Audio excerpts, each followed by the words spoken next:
that's it. I quit. Things do not always work out as planned. Although sometimes on social media, whether you're on YouTube or Facebook, you're seeing people do things and always achieving their goals. And that can be really frustrating and really make you feel bad when you're trying to achieve something and things just aren't working out. Well, let me just tell you, on this channel, you're not going to see everything work out magically and perfect every time. In fact, this video is the perfect example of that. This was not the video I'd intended. In fact, I was going to show you a makeover of a vintage steamer trunk that I was given. I had started. In fact, the trunk was almost done.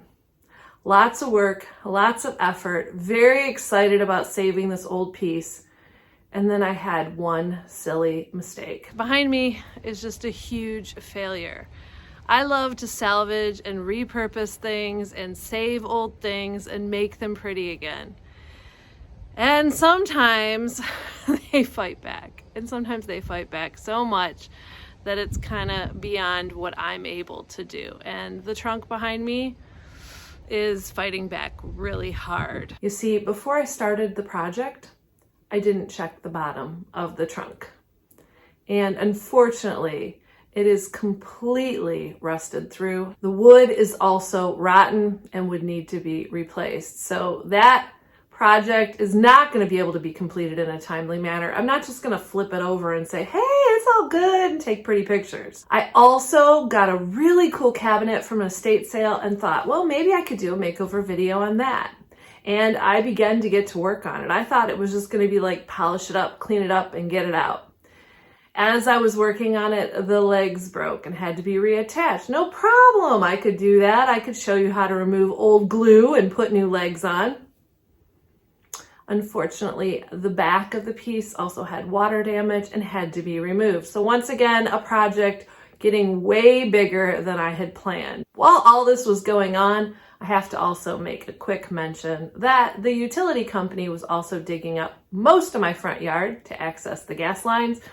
I also had my dryer die and a flat tire, so it's been a stellar week. I'm not one to give up. I decided I would make over this sweet little table that I found curbside. I could show you a basic paint video. I could get people excited, show you how to get projects done in a pinch when you don't have much time and you want to make something pretty. As I was working on this table, I realized the legs were a bigger issue than I had planned. Once again, not enough time to get the video out. Now, you could give up, right? Sure, that'd be the easy thing to do. And I have to tell you, at some points in this, I was like, I'm done. No video this week. We're not going to do that. But I thought this might be the perfect example to talk to you about frustration and about what to do when you want to quit. You see, I'm a small business owner, and this is my livelihood. I am living my dream, although sometimes, life gets the better of you and it doesn't always feel like it. In my small business, I am working on building my dreams, and my business doesn't work unless I do. So I really can't give up and just throw the towel in. This is what I do instead. And maybe this will help some of you when you're feeling that times are tough. Have you ever felt extremely discouraged in your business, that the cards are stacked against you? If so, click that like button down below to show your support. Now, here is what I do when times get tough. If the project I'm working on is just not working, I absolutely take a break. I get away from it so that I don't maybe break the piece or get that upset. I'm gonna walk away. Sometimes outside really helps, being outside, doing something totally different. I might grab my puppy George and take him on a walk. By the way, he's still learning how to walk on a leash. If you have tips and suggestions for small dogs on leash, let me know down in the comments below. Sometimes that can be a bit of a frustration too. The other thing I like to do is I like to work in my junk garden. If you haven't seen the videos from my junk garden, you can click on the link above. Right now, because there's been so much frustration, I have been working on building a new raised bed for my junk garden. I'm really excited for next year to grow even more vegetables in my space. I also think it's really important that you know yourself. Everybody has something that makes them feel a little bit better that they like to do. When I'm feeling stressed in my business, normally it's reflected in my house, and my house is a bit untidy. Now, I have to tell you, I'm kind of weird in the fact that I'm a stress cleaner, and I love to clean up my space. I rush to do my work during the week and get things done so I can clean my space or do a new home project or just make things pretty. That's what I love to do. So it might sound kind of funny, but when I'm stressed, sometimes cleaning a room, a space, tidying up, mopping a floor makes me feel better.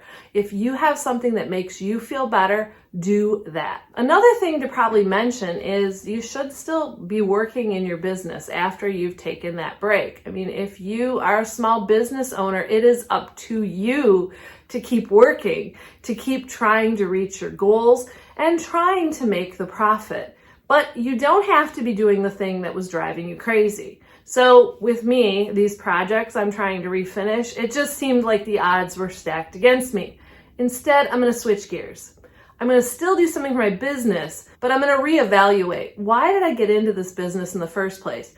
What do I really love about my business? And immediately things pop into my head. I love to go junking. I love to go to thrift stores. I love to make my space at my antique mall beautiful and look at design and plan and maybe visit other stores and get inspired. So those are the things that I can kind of focus in on for just a little bit and kind of feel excited once again about your business. So you're not totally discouraged. Remember, even if you're just doing small things for your business, they're gonna add up. Pricing items just to bring to the mall is still going to get things out of your space, get more items to your booth, and get you that profit.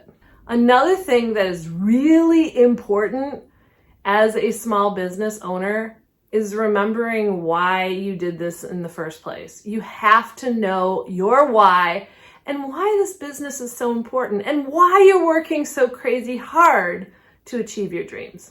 I was a middle school science teacher. I also really wanted to kind of set my own schedule and be able to be home more with my daughter and spend that quality time. That is my why. So even when I'm having a rough day, I remind myself, well, I still get to pick my daughter up. I still get to see her in the mornings. I still get to help her out when she has a sick day or if she's struggling with something. I can be there for her. And that is at the core my why for what I'm doing, what I want to be doing. Another thing that can really help you is to have some support or community. Do you have a friend who's a booth owner or a family member? Now, sometimes those friends and family can kind of get sick of you talking about your booth and your business 24/7. So it's always a good idea to find friends that are in the business.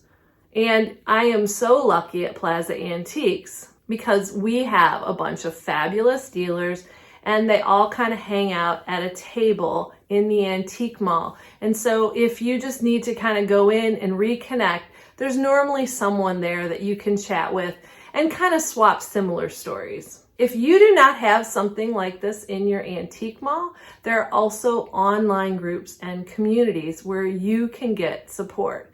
In fact, many of you, just by showing up, watching these videos, and commenting down below, give me so much support and encouragement, and I appreciate it. On those hard days, I'll see something pop up in my messages from one of you thanking me or appreciating or saying you were inspired. And that really helps me to continue doing what I'm doing. Thank you so much for leaving all of those comments. If you're looking for similar support, also I do want to remind you that I have a Booth Owners Business Group. It's a private group in Facebook, and we meet every week. There'll be more information about that in the description box below if you're interested and you're in need of a little support and a little encouragement. A lot of times, just a little nudge from someone can get you right back on track or can make you look at things in your business in a whole new way. Another thing I do to stay motivated is celebrate past successes. You know, it's great on social medias like Facebook. Things can pop up in your feed like 4 years ago today, this happened, and you might have forgotten all about it. I'm always encouraged to see how far I've come. One good thing you can do is also track kind of your successes in your business. You should be looking at your analytics. You should be looking at how you're doing. And if you're not, pop in, make a habit, and maybe even write these things down and keep track. Because then if you have a log, you can look back and go, oh my goodness, check that out. One of my successes that I'm so proud of is right here on this YouTube channel. I remember when I first started it, and I was teasing with my daughter that, hey, I'm going to become a really YouTuber. And she's like, maybe not till you get about 10,000 subscribers. And then you'll be legit. And I don't know if you guys have looked down at the subscriber count, but I am overwhelmed. Right now, we're extremely close to hitting 9,000 subscribers. And I think pretty soon I'll be able to tell my daughter that I'm officially a YouTuber. So if you haven't subscribed and you just want to help me reach my goals, I would greatly appreciate it if you could click on that subscribe button. There's other achievements too. I mean, just getting your first 100 follows or something on Facebook is a huge achievement. You should be celebrating it. You should be looking at old pictures of your booth and seeing how far you've come with your displays and what you're doing. Sometimes looking back on stuff, you forget how much work you've put into things and how far you've come. And I think sometimes looking back is one of the biggest motivators that you can have. So I'm not quitting the business. I didn't mean to be misleading by this title, but seriously, the way things had been going this week, that was the perfect title for this video. And I hope that maybe by showing my struggles and that life is real and things happen, that I can also give some of the tips and tricks that I use to stay on track in my business and motivate some of you, because you all motivate me so much. Thank you so much for watching. I really appreciate each and every one of you, and I wish you the best of everything. Now get out there to salvage, repurpose, and create.